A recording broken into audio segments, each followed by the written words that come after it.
আসসালামু আলাইকুম সুপ্রিয় বন্ধুরা, সবাই কেমন আছেন? আশা করি সবাই ভালো আছেন। আলহামদুলিল্লাহ আমিও ভালো আছি। টেকনিক্যাল ভিডিওর পক্ষ থেকে আমি শহীদ নিয়ে এসে বললাম আপনাদের মাঝে একটি গুরুত্বপূর্ণ টিউটোরিয়াল নিয়ে। আর আজকের টিউটোরিয়ালের বিষয়বস্তু হচ্ছে আমরা যা আমাদের উইন্ডোজ 7 বা উইন্ডোজ 10 ইউজ করি তাদের ক্ষেত্রে বেশিরভাগ দেখা যায় অ্যাক্টিভ উইন্ডোজ অ্যাক্টিভ এখানে চাই যখন you need to active Windows before you can personalise your PC. তো এখানে একটি ওয়ার্নিং শো করতেছে যে উইন্ডোজ অ্যাক্টিভেশন করার জন্য। তো আজকের ভিডিওতে আমি আসলে আপনাদেরকে বিস্তারিত ভাবে দেখাবো কীভাবে সেই প্রবলেমটি আসলে সলভ করা যায়। সো তার আগে একটি কথা বলে নিই, আপনি যদি আমার চ্যানেলে নতুন হয়ে থাকেন চ্যানেলটি সাবস্ক্রাইব করে পাশে থাকা বেল আইকনে একটি প্রেস করে দেন, কেননা এ ধরনের টেকনোলজি রিলেটেড ভিডিও যখন আমি পোস্ট করব তাহলে আপনারা নোটিফিকেশন পেয়ে যাবেন।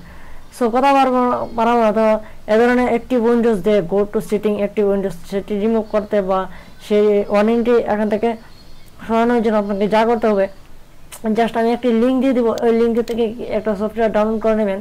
তার আগে আপনার কম্পিউটার একটি বিষয় এখানে খেয়াল রাখতে হবে, সেটা হচ্ছে আপনার এখানে যে এই যে আইকনটা, এখানে আইকনে দেখেন উইন্ডোজ সিকিউরিটি, এই অপশনে ক্লিক করবেন। সো এই অপশনে ক্লিক করার পরে আপনারা দেখতে পারবেন দেখেন ভাইরাস প্রোটেকশন। তো এখানে দেখেন এটাতে ক্লিক করবেন না, জাস্ট এখানে এখন আমি আপনাদেরকে দেখানোর জন্য একটা বিষয় দেখাই, জাস্ট একটু ওয়েট করেন। এখানে দেখেন মোর সেটিংস মানে ম্যানেজ সেটিং, এখানে যাবেন। তো এখানে এটা দেখেন রিয়েল টাইম প্রোটেকশন, তো ভাইরাস থিয়ারের প্রবলেম সেটিংস, এখানে দেখেন অপশনগুলো এখন অন আছে সবগুলো। তো এখান থেকে এটা কি অফ করে দেবেন, ওকে। তো এটাকে রিয়েল টাইম যে প্রোটেকশন এখানে ইয়েস করে দেবেন। সো এটা অফ করার পরে আপনাকে আমি আমার ডিসক্রিপশন বক্সে একটি লিঙ্ক দিব, ওইখান থেকে একটি সফটওয়্যার আপনাকে কি ডাউনলোড করতে হবে, জাস্ট আমি আপনাদের দেখাই। এই যে এখান থেকে একটা লিঙ্ক দিব, তো এই সফটওয়্যারটা আপনি কি ডাউনলোড করবেন। ডাউনলোড করার পরে কী করবেন, এটাকে এক্সট্রাক্ট করতে হবে। যে আপনি যে সফটওয়্যারটা ডাউনলোড করবেন সেটিকে এক্সট্রাক্ট করবেন। জাস্ট আমি অলরেডি ডাউনলোড করে ফেলেছি, জাস্ট আপনাদেরকে দেখাই।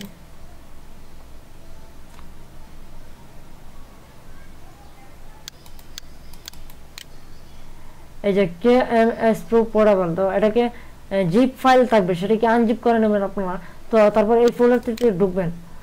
ঢোকার পর আপনার দেখেন KMSEL, এখানে যে অপশনটি এটাতে ডাবল ক্লিক করবেন। তারপর এখান থেকে ইয়েস দিয়ে দিবেন।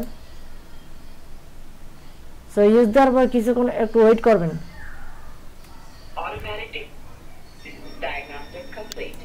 তো কিছুক্ষণ ওয়েট করার পর এখান থেকে যে লার্জ অপশন সেটাতে ক্লিক করবেন, ওকে। তো এখানে ক্লিক করবেন, একটু ওয়েট করবেন। সো একটু ওয়েট করেন। লালটাকে ক্লিক করার পরে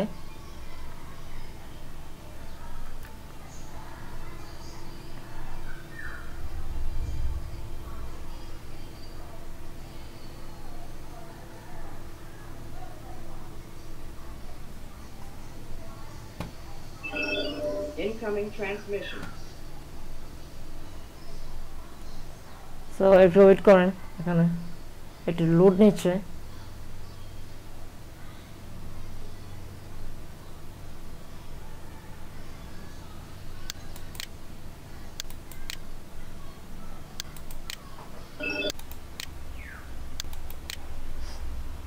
সো বন্ধুরা দেখতে পাচ্ছেন আমার যে KMSELD যে সফটওয়্যারটি, এটাকে ইনস্টল করার পরে এখানে একটা বিষয় আপনাদের দেখায়। দেখেন যে এখানে যে নোটিফিকেশন ছিল অ্যাক্টিভ উইন্ডোজ, সেটি কিন্তু আসলে এখানে চলে গেছে। তারপর আমি আর ক্লিয়ার আপনাদের দেখাই। এখানে পার্সোনালাইজে ক্লিক করব। তো ক্লিক করার পরে যেসব আপনাদেরকে দেখায়, এখানে যে একটা ওয়ার্নিং ছিল সেটি কিন্তু এখনও নাই। সো এখানে দেখতে পাচ্ছেন যে আপনার এখন সব কিছু ফ্রেশ, আপনি চাইলে সব কিছু চেঞ্জ করতে পারবেন, কালার, থিমস, জাস্ট দেখেন যে কোনো থিমস কি আপনি চাইলে এখান থেকে ইউজ করতে পারেন, বুঝতে পারছেন? তো এটি আসলে অবশ্যই ভিডিওটি অনেকের জন্য আসলে উপকার হবে। সো এখান থেকে দেখেন উইন্ডোজ যে অ্যাক্টিভ যে সেটি ছিল সেটি আসলে এখানে নেই। তো পুনরায় আবার আপনাদেরকে বলে নেই, অ্যাট ফার্স্ট আপনার এখানে আইকনে ক্লিক করবেন। আইকনে করার পরে এখানে দেখেন উইন্ডোজ সিকিউরিটি অ্যাকশন নিডেড। তো এটাতে ক্লিক করার পরে ওইখানে যে অটো প্রোটেকশন সেটাকে অফ করে দেবেন। সো অফ করে দেওয়ার পরে মাস্ট কিন্তু ফার্স্ট অফ অল আপনি কি অ্যান্টিভাইরাসটা অফ করবেন। অফ করার পর আপনাকে কী করবেন, আমার যে ডিসক্রিপশন বক্সে যে লিঙ্কটি দেবো সেই লিঙ্ক থেকে আপনি গিয়ে এটি ডাউনলোড করে নেবেন। তো ফাইলটি ডাউনলোড করে নেবেন এরকমভাবে কমপ্লিট হওয়ার পরে। তো ডাউনলোড করার পর আপনি কি এটাকে এক্সট্রাক্ট করে নেবেন। তো এক্সট্রাক্ট করার পর আপনার এরকম একটা ফাইল পাবেন, ফোল্ডার পাবেন। এরকম একটি ফোল্ডার পাবেন। তো ফোল্ডারের ভিতরে গিয়ে আপনি দেখুন KMS এই যে এটি অ্যাপ্লিকেশনটাতে ক্লিক করবেন, তারপর লাল দাগে এর মধ্যে ক্লিক করবেন। ক্লিক করার কিছুক্ষণ পর ওয়েট করবেন, তাহলে দেখবেন আপনার উইন্ডোজটি কি আপনি লাইফ টাইম ইউজ করতে পারবেন, কোনো প্রবলেম হবে না।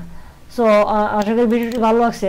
আর যদি ভালো লাগে ভিডিওটি অবশ্যই আপনার বন্ধুদের মাঝে শেয়ার করবেন, একটি লাইক দিবেন, একটি কমেন্ট করবেন, কেননা আপনাদের লাইক কমেন্টের অনুপ্রেরণায় কিন্তু আসলে ভিডিও বানাতে ভালো লাগে।